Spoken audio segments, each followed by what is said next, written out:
is the Death Angel. And as always, is the featured cocktail in today's episode. We're going to start with our glass with ice. To that, we're going to add white rum. 1 ounce.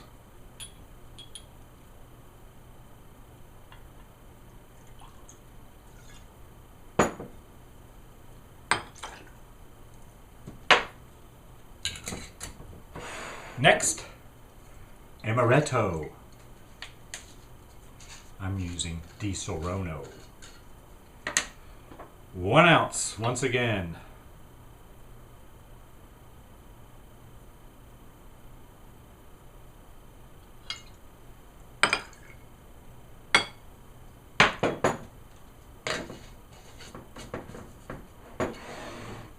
Next, orange juice to top off the glass.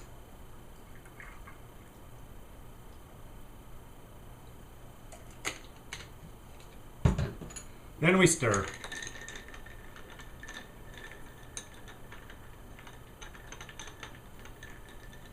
And there you have it, boys and girls. The Angel of Death. No, sorry. The Death Angel.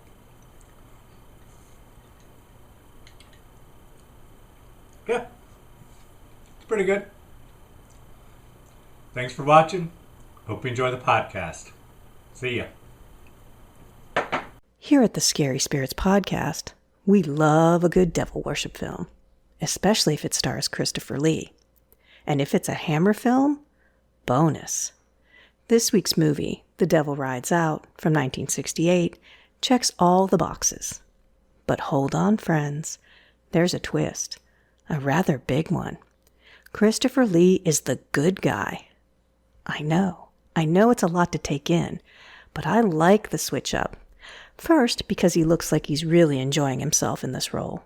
But second, because it turns out we don't have to be evil all the time. We can switch it up. A lesson for Greg, of course, but I'm guessing maybe for a few of you out there listening too. But mostly for Greg. So get out there and save some souls. Cheers. Welcome to the Scary Spirits Podcast. Please be advised that the presenters may use adult language and or discuss adult situations. This podcast is not intended for younger listeners or those that may be easily offended. So, if you're ready, let's go.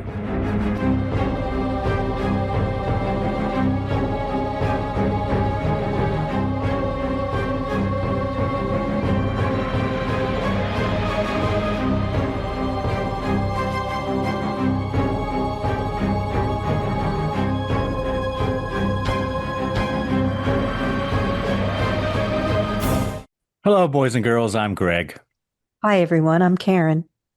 And welcome to the Scary Spirits Podcast, the podcast that combines the two very different but highly compatible worlds of scary films and alcoholic spirits. What could possibly go wrong? Indeed. I almost screwed that up, Karen. It's only been 18 times or something. Yeah, 218. This is number 218. How are you, Karen? I'm doing great. How are you, Greg? I'm good. Thank you for asking. It is what we do. All right. Karen, was this week's film my choice? It was your choice. The film I have chosen is a Hammer film from 1968 called The Devil Rides Out, also known as The Devil's Bride.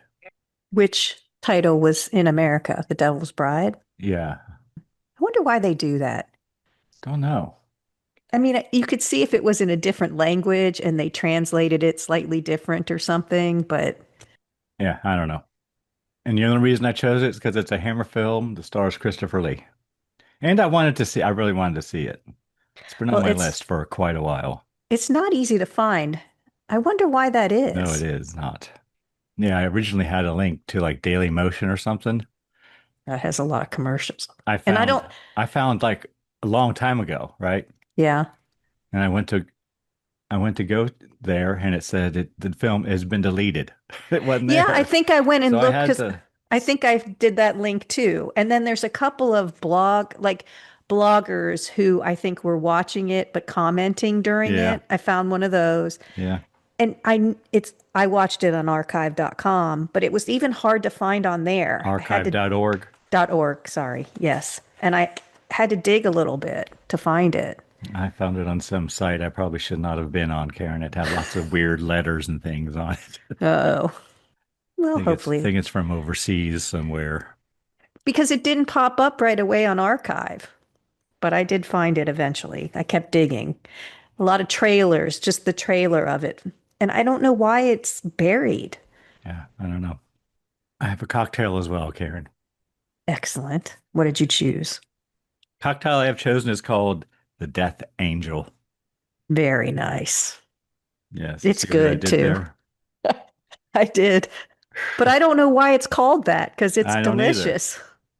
It's very tropical, very lanai, and then the name. I don't know. Maybe I'll know tomorrow morning when I wake up or something. It doesn't seem to fit. No. We're going to need 1 ounce of white rum, 1 ounce of amaretto, and orange juice to top off. We're going to fill a low ball glass with ice, add amaretto and rum, fill the rest of the way with orange juice, stir, and serve. It's even healthy. Why would they call it Death Angel? It's got vitamin C in it. Don't know. It's a I do not know. conundrum. It's pretty good. Very screwdriver-ish. Should we give our friends and listeners time to make their own Death Angel, Karen? Yeah, make it sound good. Yes, go make your own Death Angel with orange juice. Hold on.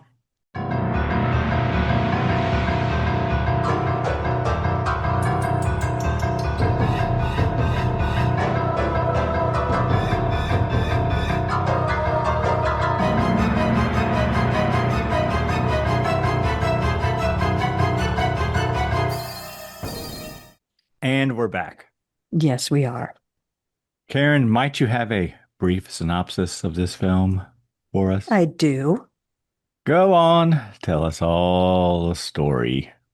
When the Duke de Richelieu and Rex Van Ryn arrive at a fashionable party thrown by de Richelieu's protege, Simon, they realize that the party is in fact a gathering of a satanic cult led by the high priest Makata that plans to initiate the beautiful Tanith that night. It's up to de Richelieu and Van Ryn to defeat the devil-worshipping Makata and save innocent young Tanith and the others from a terrible fate. Thank you, Karen. We are a match. Why are you laughing? I don't know. Did I not do a good No, job, no, it's Greg? fine. Well, no, I'm just like, I was very impressed. You pronounced all those names. I called him Nicholas the whole time. So did I. So there you go. I hope I didn't butcher the names. I'm guessing that's how. This sounded pretty good.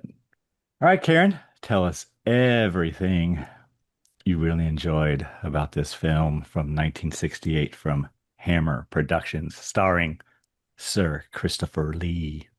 Well, one of the reasons I'm surprised it's so difficult to find is I thought it was really good for a Hammer film. I really liked that Christopher Lee wasn't the villain. You know, he's playing kind of the good guy, which is rare.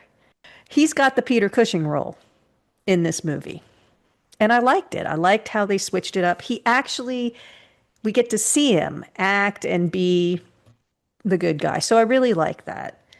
It's a Hammer film, so of course the sets are gorgeous. I always want to live in these houses that they have, these opulent, very gothic You got houses. 3 of them in this one. I know, and I just thought I liked all of them. I want an observatory on my top floor. I want all that stuff.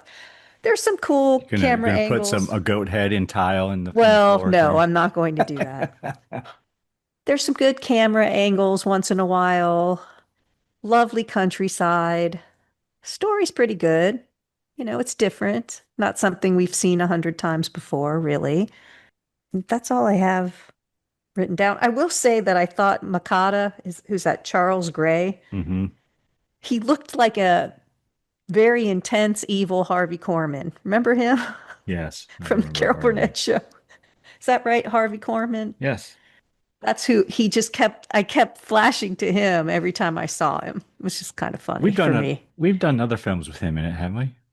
He's a comedian, though. Or you mean, oh, Oh, Charles Gray, not yes, Harvey Charles. Korman? No, not Harvey Korman. Jesus Christ, Karen. Come on. I was going to say, I don't think so. I would probably remember that. He He's looks in very familiar. he's in Rocky Horror, Oh, he's yeah. the Okay. Yes. criminologist. Yeah. Yeah, You Only Live Twice is a James Bond film. I've seen him in that. He's a Diamonds good Are Forever. I've seen him in that. he's a good villain. Did we see The Beast Must Die? I don't think so. Yeah, it's when they're all the people are in the island or whatever, and one of them's a werewolf or something. Oh, yeah, yeah, yeah. He's in Okay. that too. Yeah, we've seen him in several things. It's quite a extensive filmography. Anything else? That's all I've written down. Well, you had more than I do written down because I had nothing written down. You didn't like it? But no, it's a Hammer film, It's get all your Hammer stuff, like you said. Christopher Lee, it's good seeing him in a good guy role. He has a lot of lines. So that's always interesting as well. Makeup was fine, I guess. His mustache kept bothering me though. Christopher Lee's. But yeah, it's fine. I I like the think I liked it cars. more I than like the you. cars. Yeah, the cars are cool. Countryside, the estates, it was Yeah, all. yeah, yeah, yeah. Well, about halfway through it, I realized, oh, I've seen this part. So I saw like the last, I don't know how many minutes when they're like in the circle when he first starts doing all that shit. I've seen from there on, I think. Anything you didn't like, Karen? I didn't like the ending. I thought it was kind of a cop out ending.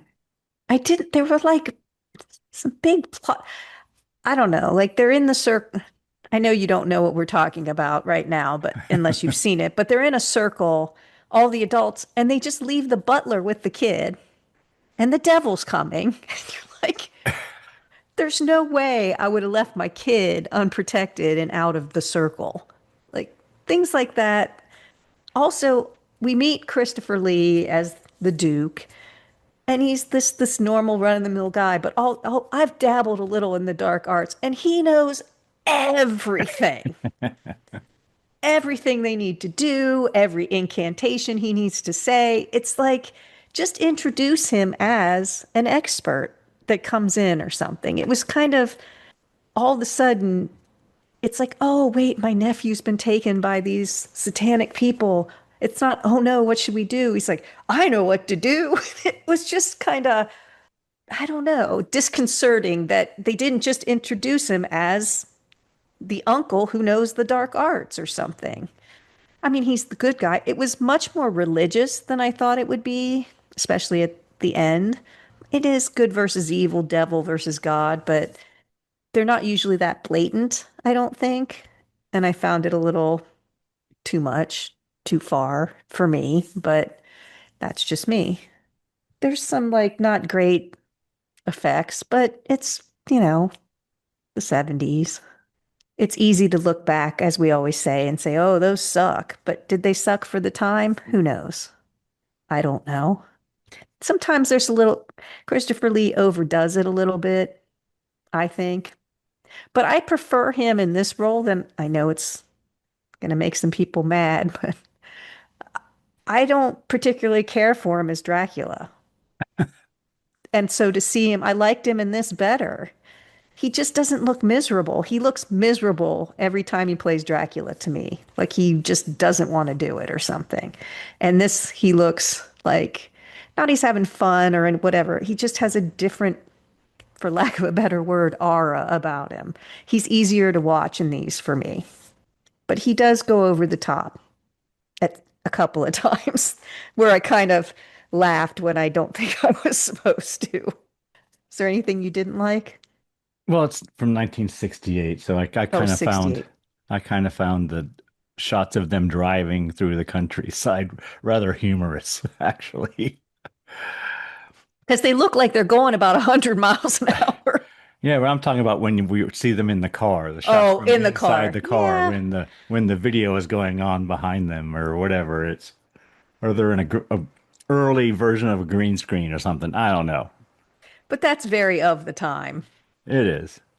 But you're right, it is kind of. But even watching the birds was like, they had that stuff. Alfred Hitchcock had that Yeah, stuff in the yeah, background and it's stuff. true. So, It's a Hammer film, so of course it's got bad blood. We don't see a lot of it though. no, there's not much. It was hard for me to follow. Really? Yeah. Christopher Lee had a lot of things to say, but a lot of it was just like gibberish to me. I'm like, what is he talking about? Well, I think part of it too, and I think this probably goes into something that I didn't like. If it had to do with the devil or some sort of evilness, they threw it in there. Like everything was in there. He mentions different articles, artifacts. The goat's in there, the pentagram's in there, the 13 is, it's just kind of like, okay, the symbols, the everything is just like, oh, wait, I found something else. Let's throw this in there. It just didn't seem cohesive. They were taking from different cultures and they didn't seem to follow like one path for the devil. So it's a little all over the place. And it was screenplays by Richard Matheson, who usually I like. Yeah, I He liked did it. he did the Hell House, Yeah. and all of those, and Yeah. we've seen lots of his movies actually. I agree with you with the ending. It's a little much. And It Christopher Lee just, is over the top quite a bit, I think. the ending is like everything works out happy. You're like, there should have been some issues with, the devil and, I mean, it doesn't have to be carnage, but it just seemed like, well, it all happened, but now it's like it didn't. And everybody's alive and happy and everything's fine. I think the little girl's going to need therapy, but She's not going to remember anything. Well, maybe she does. Hell, I well, don't they know. said it all, they remembered it, so Yeah. she was hypnotized, so who knows, but And there was no sexual content, Karen. and you would And think it's really not that violent, but in this film they could have snuck it in there. I mean, I think there were supposed to be some like orgy type scenes, but yes. it didn't really play well. Yeah, I kept waiting. Any second now.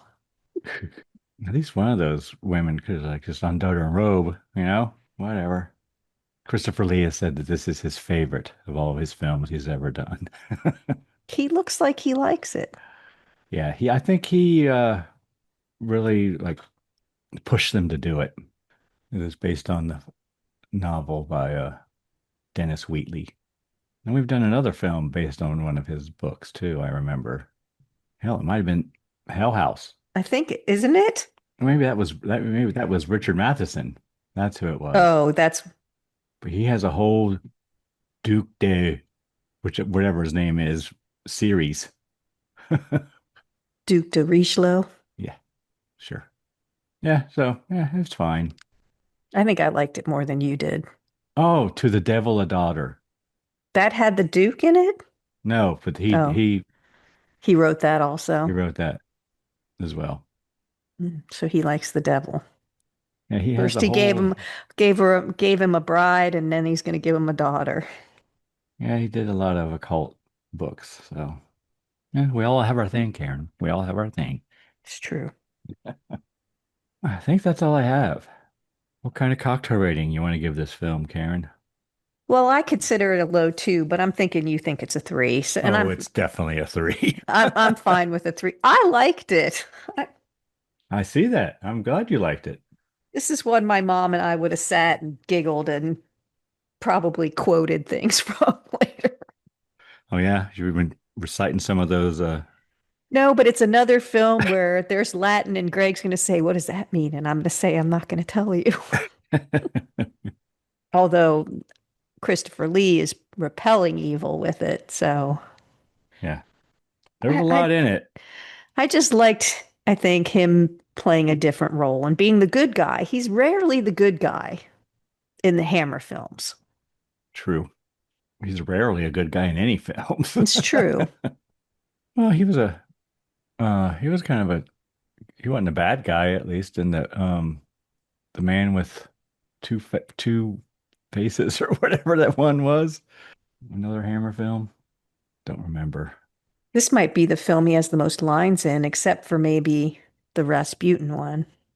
Oh yeah, he was in. That's another one where he's kind of a bad guy in that too, Yeah, isn't he's he? it's The man who could cheat death. Is that it? I don't remember. I just know it's rare and I like it. No, it was the two faces of Dr. Jekyll. That's what I'm thinking of. So he's the nice guy when he's Dr. Jekyll, but not Mr. No, no, Hyde. no, no, no. He's not. He's not He's the main not, character. no, okay. He's just a. But that's a smaller role. It is a little smaller, yeah. And this is apparently considered one of Terence Fisher's best films. So there you go. Were you cranky when you watched it? What was your problem? You usually dig this stuff. Yeah, I know. Tired. Well, do you have a review of the time to back me up? I do, Karen. First, I have to tell you, well, I don't know if it backs you up or not, but No. I really haven't read it through it. First, I have to tell you, it has a 96% approval rating on Rotten Tomatoes. So that backs See? you up. Yeah. A 6.9 out of 10 on IMDb. But what do you think Google users think, Karen? 86%. 93. Wow. See, I think that backs me up. I'm just going to stop there. I don't care what the critic says. I'm going to take it as a win before you read that. The review I have is from the New York Times, Ooh, that's going to be dated tough. December 16th, 1968. Because this was released in the US in December, I believe the 18th, by Howard Thompson, another critic I've read a lot from. Even with a rare, fine burst of black magic from Hollywood, such as Rosemary's Baby, the occult is more Britain's cup of tea, as is evident from persistent trickle of modest melodramas, some of which have hit the jackpot. The best is still Burn Witch Burn, that brilliant campus whodunit 5 years ago.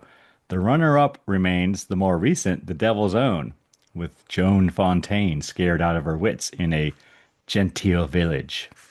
Yesterday's entry, The Devil's Bride, with a horde of Satan worshippers clattering across the English countryside, places about third, rather uncertainly. For all its wild-eyed finale, lumpy absurdities, and excessive length, this little picture ends up on its feet, wavering but standing. For one thing, it sustains flavor and atmosphere in beautiful color photography with the evil doings framed by cool, rural, I can never say that word, Rural. Yeah. rural greenery and stately homes.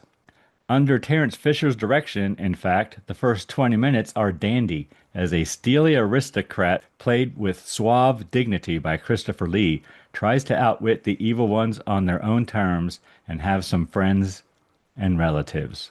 The civilized counterattack in terminology and behavior and some realistic dialogue steady the action until a flaring, flapping climax, which is okay within the context. One question, though. When the evil ones attack the innocents, who protectively crouch inside a chalked circle, where on earth were the child and butler? See? Aside from Mr. Lee, the acting of Charles Gray as the main culprit, Leon Green, Origi, Sarah Lawson, and the others, it's much too broad. Still, with all considered, The Devil's Bride does hold together, and superstitious moviegoers could do a lot worse. It's That's fine. fair. Yeah, I think it's fair. He's saying it's fine. It's fine. It's three cocktails. And I think it's a high three, personally, but that's just me. All right. Are we done? Are we ready to get into it? You're ready to talk about your next movie? I am. All right, Karen. What film have you chosen for us next week? It's from 1994, so for me, a recent one. I've chosen Interview with a Vampire. Any reason you chose that film, Karen? Well, if you're listening in order, this podcast comes out on July 2nd, and Tom Cruise, who stars in the movie, his birthday is July 3rd. Okay. I've seen that film before. I have to. Do we have a cocktail to go along with it? We do. And what would that be? It's called Lestat's Kiss. I see what you did there. You're going to bloody the rim of a martini glass. For that, you need 4 ounces of sugar, 2 ounces of beet juice, and 2 ounces of Caro syrup. But you could just put a little food coloring in some Caro syrup, line the martini glass, and put some sugar on it. But for the cocktail, you need 2 ounces of pomegranate juice, 1.5 ounces of bourbon, half an ounce of Chambord, half a lemon juiced, and 1 teaspoon of maple syrup or to taste. How much is half a lemon juiced? Depends on how juicy the lemon is. I guess. I would say it's at least a teaspoon would be my guess. Maybe a little more. Well, a half a lemon. Yeah, I'd say a teaspoon. But you combine all the ingredients in a cocktail shaker, add ice and shake, strain into your prepared cocktail glass, which is your red rimmed glass. So the Caro syrup, if you dye it red with some food coloring, would dip down the sides a little bit. Okay. That sounds fun. Ooh. All right, Karen, are you ready to get into it scene by scene? More than you, I think. Yeah, I'm not even going to get to pull out my Hammer Glamour book on this one. I Oh, don't there's a think. pretty girl in it. I don't think Tanith is in here. Well, I don't know how many Hammer films she did, but she's pretty. All right, now I gotta look her up. See if she's in here. She doesn't look like a Hammer Glamour girl. Tanith. Oh, she's the Nike or Nike or I don't know how to say her name. She is not. She's not in it. She's in the end where they list a bunch of people, a bunch of lesser Hammer Glamour girls. Oh yes, there she is. Was she only in the one? She was also in Countess Dracula, apparently, which we've seen. Yeah, she was a gypsy in Countess Dracula. That makes sense. I remember that now. So there you go. Yeah, she was cute. Yeah, I thought so. Definitely. All right, are you ready? Absolutely. Let's go. Let's tell everyone about The Devil Rides Out. Devil Rides Out, 1968. Rated G, Karen. Rated G. Is it? It is. I didn't see a rating. Wow. I don't think it should be rated G. It is. I had to look it up. Film starts and we have credits with I wrote lots of religious symbols and whatnot. I said it looks like they Googled devil symbols and put them all in there. A biplane lands. I would hate flying in. That would be awful. Well, this takes place, I think, in 1929. Yeah, 1929. And I said Christopher Lee is there to meet a man, apparently. And then I wrote Nicholas meets Rex. That's where I'm wondering who they are. Yeah, and I thought they were in a taxi because a car with yellow sides. I thought, oh, they have a taxi, but it's apparently Nicholas's car. Nicholas Christopher Lee has a ton of money. He's a We Duke? find out. Is that the Yeah. deal? Okay. But it's spelled D-U-C and not D-U-K-E. And they're in London, or the outskirts thereof. But anyway. And they drive to Simon Aaron's house. Yeah, they talk in the car about how they haven't seen him for a long time. Something must be wrong. He's not been at the club. He bought a large house, so they're going to this house. And it's a cool And little Christopher Lee microphone. is already suspicious. Yes. But he uses that little microphone, I guess, because they have a driver. They're both in the back seat of this car. He uses a little tube to talk to the driver to tell him where to go. So they get to the house. Butler lets them in. And I wrote, there appears to be a party going on. An international party. There are people from all over the place Okay. from their dress. Simon greets Nicholas and Rex, and he says they're having a meeting of an astronomical society. Yeah, yes, it's the Astronomical Society. Then Rex walks them around and introduces them to other people at the party. Simon is surprised to see them. He's Yes. obviously not expecting them. But apparently, this evening they were supposed to get together. So then they go talk to a woman who we learn is Tanith. And as they're talking to her, two more people enter. And then the woman says, we're not meant to be more than 13. And then Rex says, well, we're not members. And then the woman just turns and walks away. Good day. Yeah, and we do learn that when Simon's father died, these two older gentlemen vowed to keep an eye on Simon. That's how they know him. Simon tells Rex he's going to have to kick them out because Basically, we're not leaving. they're not members and whatnot. But Nicholas then begins working the room. He He's trying lights to a hear what people are cigar and saying. Yeah, eavesdrops on all the conversations. which are astronomical, astronomy related. And People then get in, they're talking about Mars, and but he doesn't buy it. Nicholas doesn't.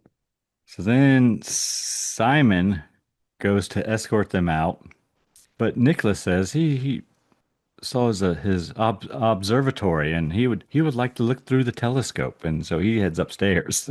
Just kind of basically It'll just runs be up the five stairs. minutes. It'll Yeah. be 5 minutes.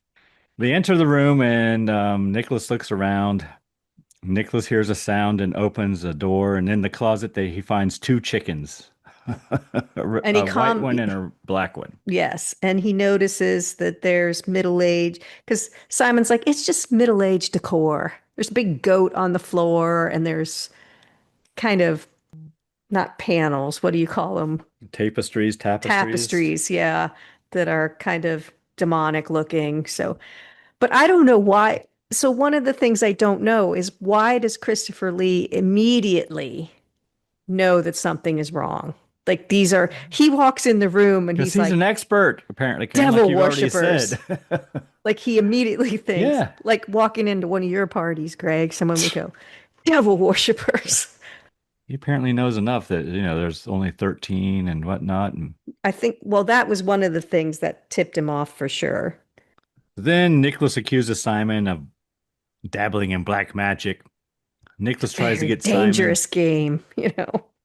He tries to get Simon to leave the house with them. And then Nicholas just punches Simon, knocks his ass out. Rex carries him downstairs. Very easily, I might add. Yeah, he's a strong dude. Well, Simon's kind of small anyway. And they go out the door, but the butler tries to stop them, and then Nicholas knocks him out too. Yep. There are lots of fisticuffs in this. Everybody gets knocked out too in a single punch.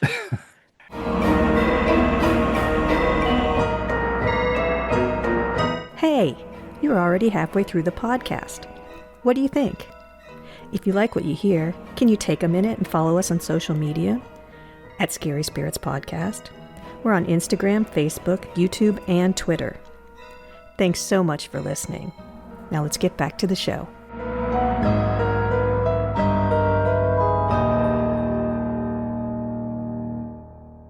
So then we're at Nicholas's house. They put Simon on a couch, and Nicholas uses some smelling salts to revive him. Nicholas hypnotizes Simon and then puts him back to sleep. He says he will wake up at 10 a.m. and his mind will be free of all pain and anxiety. Yeah, that would be awesome. I know. I was like, let's rewind that and see how to do it. But he hypnotizes him in like seconds, right? Immediately. By looking at his own reflection. Yes. And I'm thinking, well, how long does it take to actually hypnotize someone? Of course, it can vary greatly depending on several factors, including an individual's susceptibility. People have different levels of responsiveness to hypnosis. Some individuals enter a hypnotic state quickly and easily, while others may require more time or effort. I mean, Christopher Lee does it in about 3 seconds. He's hypnotized. A skilled hypnotist can choose the most effective induction method and tailor it to the individual's needs, leading to faster induction. So there are different methods for inducing hypnosis. Instant inductions, and this is what he must have done, these can take as little as 1 to 5 seconds, but typically require a subsequent deepener, extending the overall time between 5 to 10 seconds. Rapid inductions take from 1 to 5 minutes. And progressive relaxations are typically slower and can take longer, but are still effective for hypnosis. So you can do it very quickly. So then Nicholas takes a cross necklace and he has Simon stand up and he puts it on him and tells him not to take it off. And then he sends him to his room to sleep. So then Nicholas pours himself and Rex a brandy, I believe, I'm Karen. sure it was a brandy, Nicholas asks Rex if he believes in the power of darkness and whatnot and evil. which Rex is a non-believer. He's skeptical. Simon wakes up and pulls the cross necklace tight around his neck, I wrote. Yeah, he looks not himself And then he rings the bell for the butler. because he's basically choking himself. The butler comes in as Simon is suffocating. So the butler rips off the Yeah, necklace. cut back downstairs. Nicholas tells Rex about the ceremony the devil worshippers were going to have. He knew it by the chickens. Yes. Then the butler runs in with the cross necklace and tells Nicholas and Rex that Simon was suffocating, so he removed it. His face was almost black, like there was no air. They run upstairs, but Simon has gone out the window. I made a note. I like the curtains. I don't know what they were, but I liked them. Nicholas and Rex go to Simon's house and they sneak in through a window. I just said it again. Christopher Lee shows his agility, hops right in the window. And then they separate and search the house. Yeah, Rex is the one that says, let's split up. Nicholas is kind of like, probably better if we stick together, but they do end up splitting up. The house appears empty. They go up to the observatory. No one is there. And the chickens are still in the closet, Karen. It is getting colder as they go up, but Nicholas says, at least we saved their lives, Yeah. the chickens. And Nicholas explains that the followers are rebaptized and take the name of like some one from the occult or some occult names or whatever. Yeah, you have to be rebaptized when you become a member. So then Nicholas finds a book. Apparently it's called The Clavicle of Simon, Karen. Solomon, Solomon. yeah. So also known as the Key of Solomon. It's attributed to King Solomon, but is believed to have originated much later. So according to this, it's a grimoire, a book of magic. Likely it originated during the 14th or 15th century Italian Renaissance. It's considered a classic example of Renaissance magic and has significantly influenced the development of Western occultism and various magical traditions. So what's inside of it, the content, detailed instructions on ceremonial magic, including ritual prayers and invocations for summoning and controlling spirits, including angels and demons. The grimoire's purpose is to guide the practitioner in gaining divine favor, protection, and fulfillment of personal desires through magical means. While attributed to King Solomon, it is believed that the actual authors are unknown and the text emerged later. The text was influenced by earlier works of Jewish Kabbalists and Arab alchemists. It's a highly influential in the occult and magical traditions and is considered a fundamental text for the study of ceremonial magic. There's a note. Practicing the rituals described in the book is considered by some to be potentially dangerous, as it involves invoking supernatural forces and may lack sufficient safety precautions for inexperienced practitioners.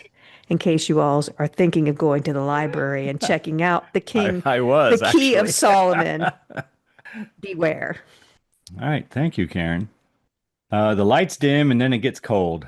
Smoke begins rising from the goat head on the floor. And a person like shows up and I wrote, is that a genie? It kind of looked like a genie.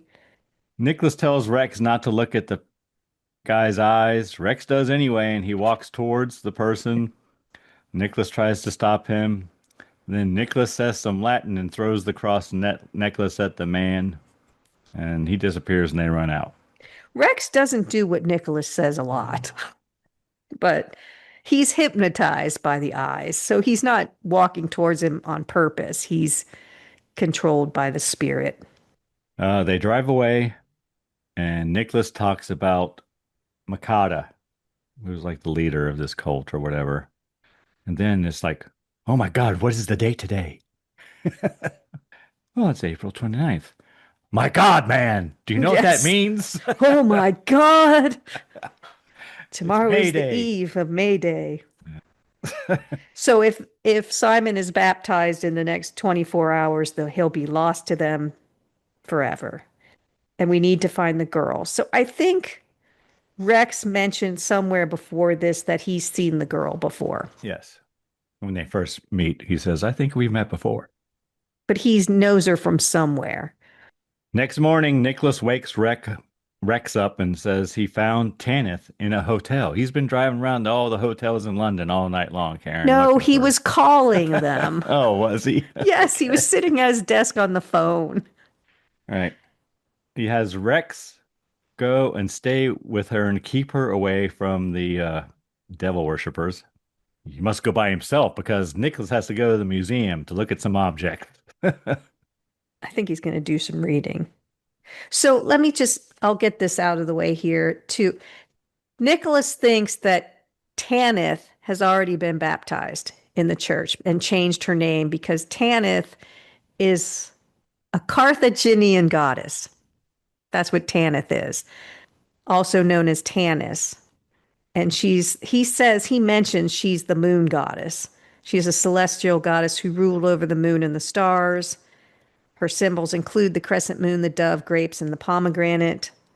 Her worship spread through the Western Mediterranean, including Spain, Malta, and Sardinia. It's important to note that Tanith's worship is also associated with child sacrifice, which they found a sanctuary for child sacrifice in Carthage. So he thinks that she changed her name to this goddess, but I don't know when and where we find out that it's her real name. Rex finds that out. Yeah. Right now, Karen, we see So Rex and Tanith driving through the country, and Rex asks her to go to lunch with him.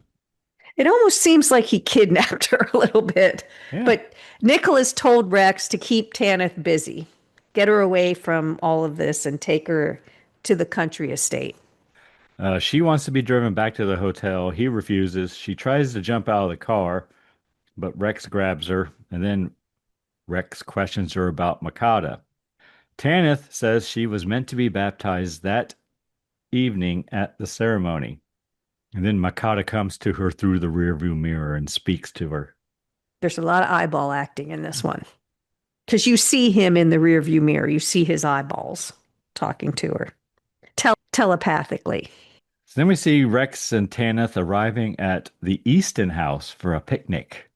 Rex leaves the car to greet them, and Tanith steals it He and left it drives running. off. I'm like, he left it running, gets out of the car. I'm thinking she's going to take it. But we meet Peggy and the two people, the mom and dad that live there. Richard. But yeah, Peggy, Richard, and Marie. yes. And Tana takes off in the car. It was funny. Then Rex takes the Easton's car and chases after her. They're both driving like Mario Andretti, like 100 miles an hour. It was kind of funny. Car chase. Makata talks to Tanith. He says he is with her and Rex will never catch her. And then, like, Rex's windshield goes opaque, is what Yeah. I called it. First, I thought it fogged up, but then it's just like blocked. But he's Can't smart. see through it. So he just punches a hole right through it so he can see. Makata talks to Tanith some more. And they are just speeding through the countryside. I'm like, luckily, there's no other cars out there. Tells her to listen and obey.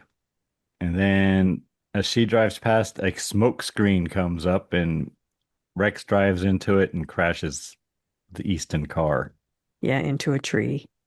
He begins walking back to the Easton house. Another car approaches and he tries to flag it down. But I wrote, it's the Countess, and she tries to run him over. Yeah, I thought that was funny. Rex follows the car to a house. With the serpent ornament. I go, Yes. that can't be good. Rex watches and hides behind a car as all the devil worshippers leave and get into their vehicles. Rex sneaks into the trunk of one of the vehicles. Devil worshippers arrive at their location in their cloaks and get out of their cars. Rex watches as the ceremony begins. And I wrote, there's a lot more than 13 people there, That's so what I I don't know what's said going too. on here. It's nighttime. That's a lot more than 13 people. And then they bring a goat in, Yeah, unfortunate for the goat. The and music's very dramatic at this point too. There are a couple times in the movie where the music is very loud. they sacrifice the goat and drain its blood into a big old bowl, and then Makata holds the bowl up above, and everyone rejoices. Everybody goes nuts, is what I said. And Rex runs away. Rex finds a roadside telephone booth, apparently, Karen, and In he the middle of calls nowhere. Nicholas. Yes. In the countryside. He tells Nicholas where he is. Nicholas tells him not to do anything until he gets there. Cut to Nicholas picking up Rex. He gives Rex a vial of salt and a vial of mercury. He says it will give him protection, tells him to put it in his pockets. And that shit never came back up No, ever. I thought there would be some, yeah, it just went nowhere. So then we have the devil worshippers dancing and drinking, Karen. Yeah, I thought we'd see some sexual content here, but no. Nicholas and Rex arrive, It looks like I said this is supposed to be an orgy, I think. and then during the ceremony, they pour blood on Tanith.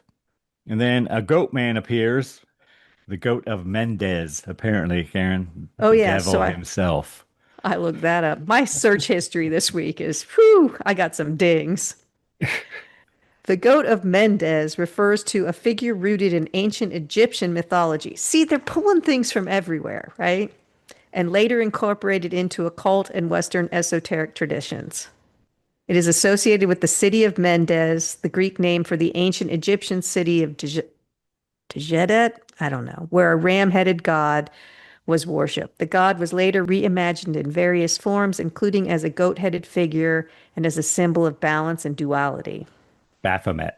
Yes, so the Baphomet connection is in the 19th century, the French occultist Levi famously depicted Baphomet, a goat-headed figure with wings and other symbolic elements.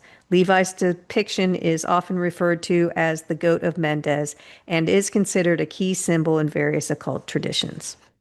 And I'm sure you know this, Karen, but this scene right here is in the Iron Maiden video for The Number of the Beast. Oh, of course. Who doesn't know that, Greg? Yeah. That's part of the reason why I want to see this film. Because I'm For like, this scene? yeah. And it's funny because when I saw the music video, I'm like, I recognize that scene from So somewhere. you don't recognize this movie as like I've seen this somewhere before and it was the Iron Maiden video. You recognize this movie in the Iron Maiden Yes. video. Okay. But like I said, I had seen apparently a lot of it at some point. I don't know, because I was like, I've seen this. Didn't really remember anything about it except that, oh yeah, I've seen that. So then Simon kneels before the goat. Nicholas and Rex steal a car. Well, because Nicholas said, if only we had some light. And I will say, Simon and Tanith, they look very nervous doing this. It's not like they're going up there like, yes, please, let's do it. I mean, they're involved, but they do look like, I wonder if we should be doing this. Rex stands on the running boards and Nicholas gives him a cross. They drive their car into the ritual and Rex throws the cross at the goat man and it goes up in smoke. He The gone. goat man, not the cross. Yes. Then Rex beats up a few of the devil worshippers, Yeah, including he's a macho guy. Makata. They grab Simon and Tanith and drive away. They arrive at the Easton house. They send Tanith to bed. Nicholas tells Rex that, hey, you should stay with her and watch her and let him know if anything happens. So And then, we should say Marie is Nicholas's niece. yes. So that's So why then, they can show up at this house and walk in and yeah, Marie is the mom yes, of the Peggy, the little girl. Peggy, yeah. So then Marie puts Tanith in bed. Rex goes up to the bedroom and sits with Tanith. He tells her to go to sleep. And I wrote, Rex and Tanith make a love connection.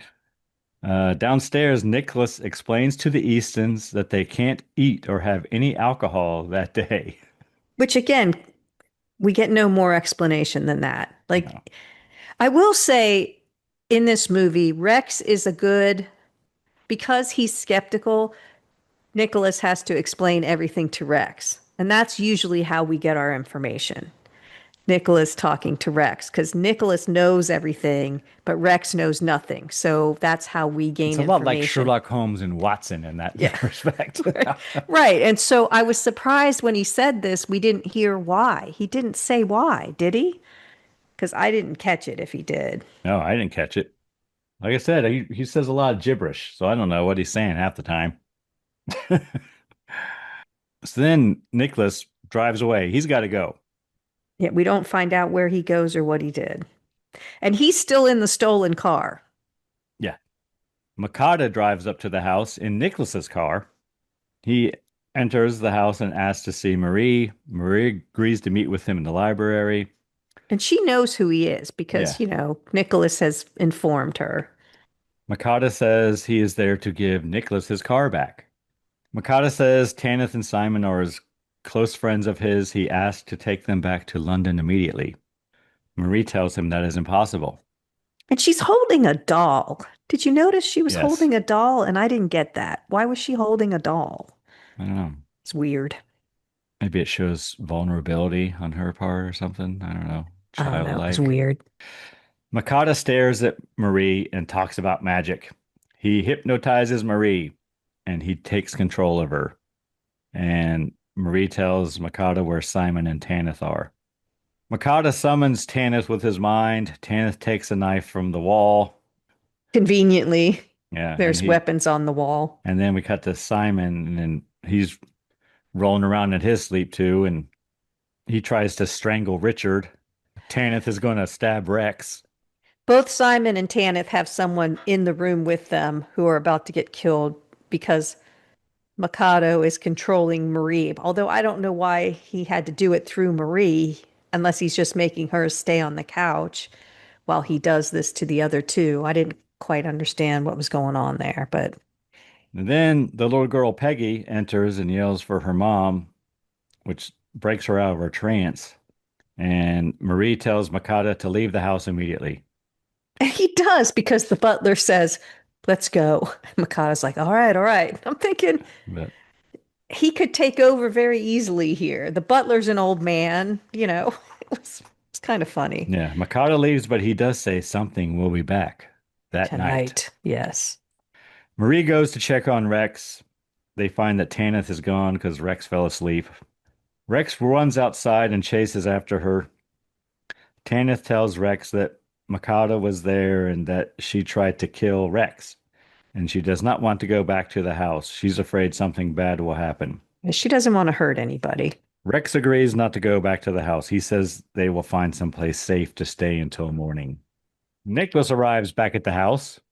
Marie tells Nicholas that Makata was there. Marie explains that Tanith and Rex are not at the house. Tanith doesn't want to come back because she's afraid she will hurt them. She doesn't know where they are. Then we cut to Tanith, apparently tied up in a stable, rolling around in the hay. By herself. Back to the house, Richard wakes up Nicholas. Apparently, Nicholas is taking a nap. And it's getting dark, and they're going to have water for dinner, Karen.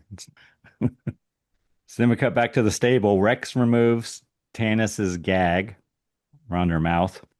Rex thinks Makata must be getting weaker because he has been attacking Tanith all day. Tanith says he won't stop because it is too important to him.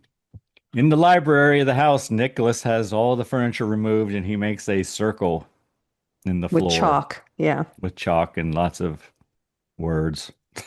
Yeah, I thought maybe they were angels or something, but I don't think it is. It's just good words to keep out evil, I think. And he has Richard, Marie, and Simon stand in the circle with him. He lights some candles and pours some water. Yeah, and the butler's with Peggy in her room. Back at the stable, Tanith stares into Rex's eyes. And Rex unties Tanith. Then Rex collapses into the straw as the wind blows. Lots of eyeball acting. Yep. Tanith. And very dramatic music as he's Back hypnotized. back at the Easton house, they all lie in a circle in the side the circle, kind of in the shape of a cross. So they're like all head to head in the shape of a cross. And right here's where I realized, oh, I've seen this. Richard is skeptical. He wants to go get a drink, but Nicholas is adamant, and Richard agrees to stay in the circle to save their friendship. Simon pours himself some water. He spits it out and says it tastes like swamp. Nicholas tells the others not to touch the water. It's what Mikado wants. It's a trick. But why is it so they, yeah, it's just weird. Nothing really gets explained here. Lights begin to dim. Wind blows out the candles. Nicholas has them all stand in the center of the circle back to back and join hands. Nicholas lights the candles again. There is a knock at the door. It sounds like Rex, I wrote. Nicholas stops them from opening the door. See, I'm right here. I said, no way I'm in that circle without my kid. Like, but go ahead. Yes. It's not Rex. Don't answer it. And then a huge spider appears, Karen. Well, it's huge. And then they show it and it's tiny. Then it's huge and it's tiny. Yeah. It's a tarantula. It crawls around the circle. But nothing can come in the circle. Yep. And then little Peggy enters. Nicholas tells them it's not Peggy. And then the spider approaches Peggy. Of course, mom and dad really want to get out of the circle to Peggy. Then Nicholas throws some water on Peggy and she disappears. Richard grabs the bottle of water and throws it at the spider. It smokes and disappears. Yeah, I don't know why this Peggy didn't smoke, but the spider does. Simon starts to leave the circle. Nicholas grabs him and Richard punches him, knocking him out. Yeah, he doesn't look good. So Simon's starting to get mind controlled, and another time Richard punches him and he's out. Poor Simon. Like twice in 2 days, he's punched unconscious. Nicholas has them stand back to back again. Nicholas says he's going to say some magic words when the time is right to protect them as a last Yes. resort. He can't use it till their very souls are in peril. But he says it will destroy them as effectively as it would destroy Mercado. But he does say the words later. So then the angel of death appears, riding a horse. Simon wakes up. The horse rears up and down. Then angel of death reveals its face, and it's a skull. Then Nicholas throws his arms up and says some magic words, and the angel of death disappears. I think Simon knocks over some water that erases part of the chalk, and that's why Nicholas starts saying his special words. Oh, yeah. Because it's imminent at that point because the circle is broken. Cut back to Tanith in the stable, struggling, like she's being controlled or taken control of. Back at the house, Nicholas tells Simon that it's over and he leaves the circle. He opens the door and Rex arrives carrying Tanith. She gone. And we get the explanation that the angel of death, once summoned, has to take a life. Yes, cannot return empty-handed. Marie goes to check on Peggy. Butler tells her she's gone. Butler was overcome by darkness. He couldn't see. It's like, why would you leave your kid up there? Come on. Simon gets in the car and drives away. They figure out that Makata's got her, the child. So And then Simon takes off. Nicholas hypnotizes Marie, and he tries to summon Tanith. He burns some salt, some hair, and some blood, Karen. Yep. Tanith begins speaking through Marie. Tanith agrees to help them because she loves Rex. Yes. Nicholas asks her where Makata is. She cannot see him, but she does see Peggy. And Tanith refuses to enter wherever they are. Then Rex yells for Marie, and she collapses. Tanith does say they are winged serpent guards. And they kind of, Nicholas is screaming at her, enter! And she's like, I can't. And he's, enter! I can't. They go back and forth a little bit. So I said, yeah, Tanith talked about a winged serpent guarding Makata. And then Rex remembers the statue at the gate of the house he was at earlier. Cut to that house, and Simon arrives at the door, and the door opens for him. He enters and finds the coven and Makata there. Simon says he is back so Makata can release Peggy. Makata says he doesn't need to release her now that he's back. Right? Well, yeah, they don't have Tanith anymore, so So Simon goes to stab Makata, but he hypnotizes him and he puts the knife down. Simon, yeah, puts the knife down. And then I wrote, Makata is going to try to use Peggy to channel Tanith, question mark. But no, it's more than that, I guess. They bring Peggy in and put her on the altar. Makata takes the knife. Nicholas, Rex, Richard, and Marie arrive. They enter the house. Makata performing a ritual. The others enter and Marie screams. Rex runs down and tries to fight the devil worshippers. He loses. Well, there's a lot more of them, yes. Makata is going to transfer Peggy's soul and Tanith. So he's going to swap their souls, apparently, is what he's doing. Yeah. I guess. I said Rex never listens. Marie tries to get Nicholas to say his magic words again. Yeah, because she wants to save her daughter. She's like, say the words, say the words. Makata goes to slit Peggy's throat. And then suddenly Marie starts channeling Tanith. Marie has Peggy repeat the words of a ritual. Yeah, nobody stops her, so. Yeah, they all just look at her. Lightning strikes the altar and it blows up. The room bursts into flames. I said, why are they not stopping her? No one stopped her. She just walked right down there. I guess because she's Tanith, but still. Curtains burn away and a cross is behind them. And the room is transformed into a church, looks like. Cut to Nicholas back at the Easton house, and they are all still in the circle. Marie and Richard run up to check on Peggy. Yeah, I was like, was this all in their imagination? What's happening here? So then they see Tanith is missing. Her body's not there anymore. Nicholas opens the door, and we see Rex and Tanith walking in from the woods, holding hands. Nicholas explains that time has changed and reversed. He also explains that the Angel of Death took Makata instead of Tanith.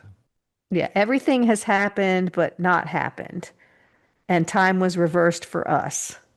Thank God, Simon says. And then Nicholas says, yes, Simon. He is the one we must thank. Credits the end. It's fine. All right. What'd you think of the Death Angel cocktail, Karen? I enjoyed it. It's very diabolical. Yes, I'm not sure why it's called the Death Angel, but it is delicious. What's not to like? Mine has evaporated. Anything we learned today? Oh boy, what did we learn? About Tanith, about the Key of Solomon, hypnotic induction time, and the Goat of Mendez. All right, quite a bit. Anyone you need to thank this week, Karen? Well, we need to thank our listener, Greg, because there's a lot of podcasts out there. We're really thankful that you spend time with us. What about you? Who do you need to thank, Greg? Karen, I'm going to thank our friends and listeners in Pennsylvania and California. Ooh, a double. A double.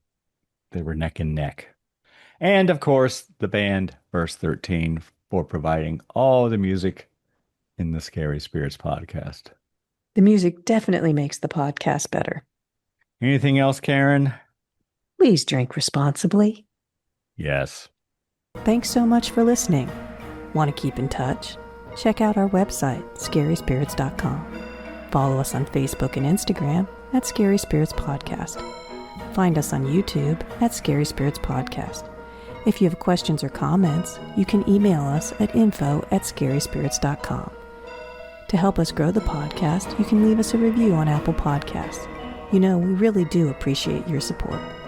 And as always, please drink responsibly.